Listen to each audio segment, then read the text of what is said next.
ஓம் ஸ்ரீ சாய்ராம். எல்லோரும் இன்புற்றிருக்க நினைப்பதுவே இல்லாமல் வேறொன்றறியேன் பராபரமே.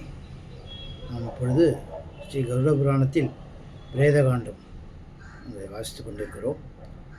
போன பாகத்தில்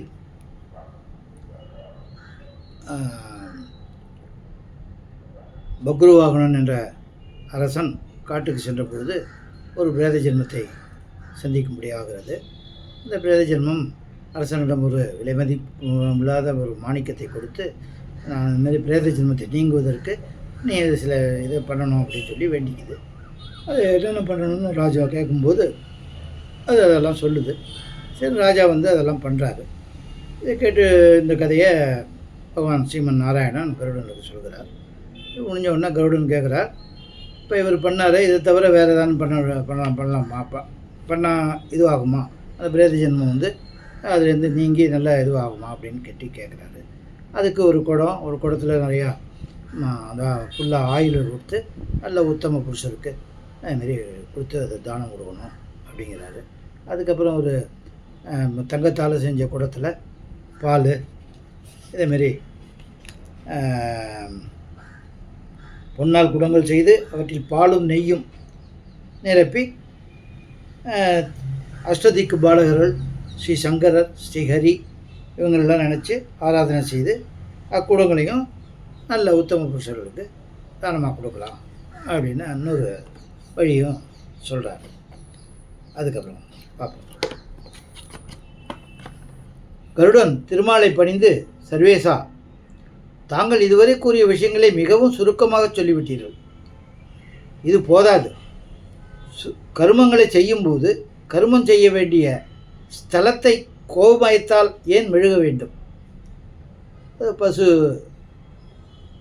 இதனால் வேறு என்ன கோமியம்னு சொல்லுவாங்க. அதால் பசு மூத்திரத்தினால அதை சுத்தம் பண்ணுங்கிறாங்களே, அது ஏன்?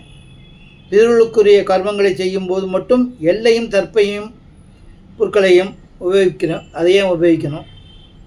கட்டிலில் படுத்துறங்கியபடியே இருந்தவனும் உப்பரிகையில் மாய்ந்தவனும் நற்கதியை அடைய மாட்டான் என்று தேவரீர் முன்பு ஒரு சமயம் கூறியிருக்கிறீர்கள். அப்படியானால் இறக்கும் நிலையை அடைந்தவன் எந்த இடத்தில் எப்படி இறத்தல் வேண்டும்? தானங்களை எல்லாம் எப்படி செய்தல் வேண்டும்? அவ்வாறு செய்யப்படும் தானங்களுக்கு ஏற்படும் பயன்கள் யாது? இவற்றையெல்லாம் அடியனுக்கு தெளிவாகவும் விளக்கமாகவும் கூறியருள வேண்டும் என்று பிரார்த்திக்கிறார். கருடாழ்வான் அவ்வாறு வேண்டியதும் பரம காருண்யனான ஸ்ரீ புருஷோத்தமன் கருடனை நோக்கி கூறலானார். வைணதையா, நல்ல கேள்வி. இந்த கேள்வியை கேட்டது சரியானது தான். மாய்ந்தவனை குறித்து செய்ய வேண்டியவற்றையெல்லாம் விளக்கமாக கூறுகிறேன். நீயும் கவனமாக கேட்பாயாக. புத்திரனை பெறாதவனுக்கு எந்த உலகத்திலும் இன்பம் இல்லை. இகத்திலும் பரத்திலும் இன்பத்தை பெற வேண்டும் என்று இச்சிப்பவன் நிச்சயமாக கர்மமும் தவமும் செய்த நற்புத்திரனை பெறவே வேண்டும். தர்மமும் தவமும் செய்யவில்லை என்றால் அவனது மனைவியின் வயிற்றில் கற்பம் தெரியாது.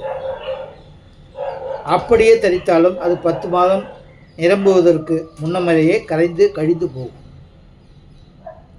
கருவானது கரைந்து சிதைந்தால் புருஷனுக்கு நற்கதி கிடைக்காது. நல்லதொரு நன்மைகளை பெற்றவனே எல்லா உலகங்களையும் நன்மை அடைவான். வைணதேயா, கருமங்களை செய்ய துவங்குவதற்கு முன்னாலேயே ஒரு குறிப்பிட்ட ஸ்தலத்தை திருவலகால் துடைத்து சுத்தம் செய்து கோமயத்தால் நன்றாக மெழுகிய பிறகே எந்த கர்மத்தையும் செய்ய வேண்டும். பமையங்கிறது அது உண்டு இல்லை, அந்த சாணியால் முழுவும் இல்லையா, அந்த இதுவும் அதுதான் சொல்கிறார். அவ்வாறு சுத்தம் செய்யாமல் கிரியைகளை செய்தால் சாணியால் முழுகும்.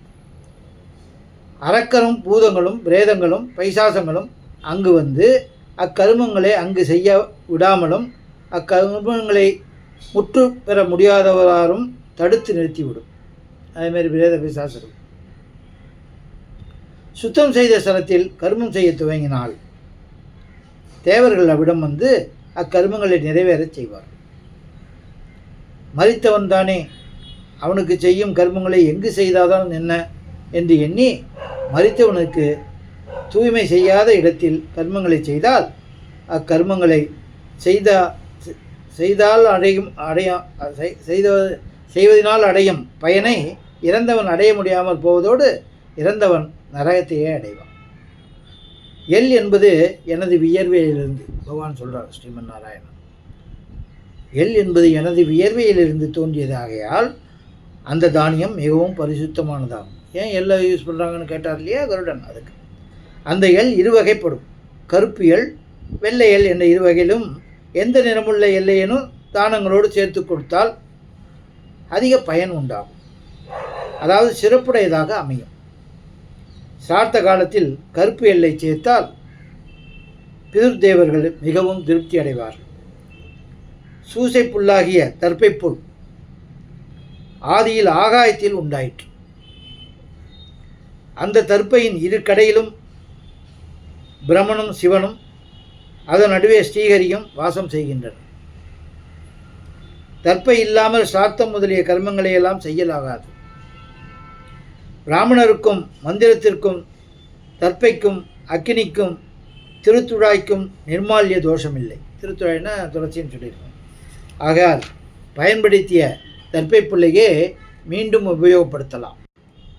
ஏகாதசி விரதமும் திருத்துழாயாகிய துளசியும் பகவத்கீதையும் பசுவும் பிராமண பக்தியும் ஸ்ரீஹரியின் சரணமும் ஆகிய இவை அனைத்தும் சம்சார சாகரத்தை கடக்க வேண்டியவருக்கு நல்ல தெப்பமாகும். இறக்கும் நிலையை அடைந்தவன் கோமயத்தில் நன்றாக மெழுகப்பட்ட ஸ்தலத்தில் சூசை புல்லை பரப்பி அதன் மீது எல்லை இறைத்து அந்த தர்ப்பை புல் அணையின் மீது சயனித்து தர்ப்பை புல்லையும் திருத்துழாயும் கையில் ஏந்தி எனது நாமங்களை வாயார புகன்ற வண்ணம் மடிவானாகில் அவன் அயனரென ஆதியருக்கும் அரியதாகவே நிரதிசைய இன்ப வீடாகிய நமது உலகத்தை வந்தடைவான். மாய்பவன் தர்ப்ப சயனத்தில் குப்புறப்படுக்கலாகாது. முதுகு கீழுறவே சயனம் செய்தல் வேண்டும். உயிர் நீங்கும் முன்பே திருத்துழாயோடு தனது நல்லுலக வாழ்வை கருதிய தானங்களை எல்லாம் கொடுத்து விட வேண்டும். அவற்றில் உப்பை தானம் செய்வது மிகவும் சிறப்பாகும். உப்பானது விஷ்ணுலோகத்தில் உண்டானதாகும். ஆகையால் அதற்கு மகிமை அதிகம். மரித்தவன் உப்பை தானம் செய்வதால் சொர்க்கலோகத்தை அடைவான் என்றார் திருமால். திருமால் திருவாயை மலர்ந்து கூறலானார். மேலும் கூறுறார், கருடா, தானங்களை செய்ய வேண்டிய முறைகளையும் அத்தானங்களால் ஏற்படும் பயன்களையும் கூறுகிறேன் கேள். தானங்கள் யாவற்றிலும் பருத்தி தானமே மிகவும் சிறந்தது. அந்த பருத்தி தானமே மகாதானம் என்ற பெயரை பெற்றது. அப்படி வாழ்ந்து அறங்களையே புகன்று 4 வேதங்களையும் நன்றாக அறிந்த அந்தணர்கள் பூணுகின்ற பூணூலுக்கு பருத்தியே ஏதுவானது. சகல ஜீவன்களும் உலகில் வாழ்கின்ற காலத்தில் அவர்களுடைய மானத்தை காப்பதற்குரிய ஆடைகள் அணிவதற்கும் பருத்தியே பயனாவதால் அது மிகவும் சிறப்புடையதாகும். பருத்தி தானம் செய்தால் மாமுனிவர்களும் பிரம்மருத்திர இந்திராதி தேவர்களும் திருப்தி அடைவார்கள்.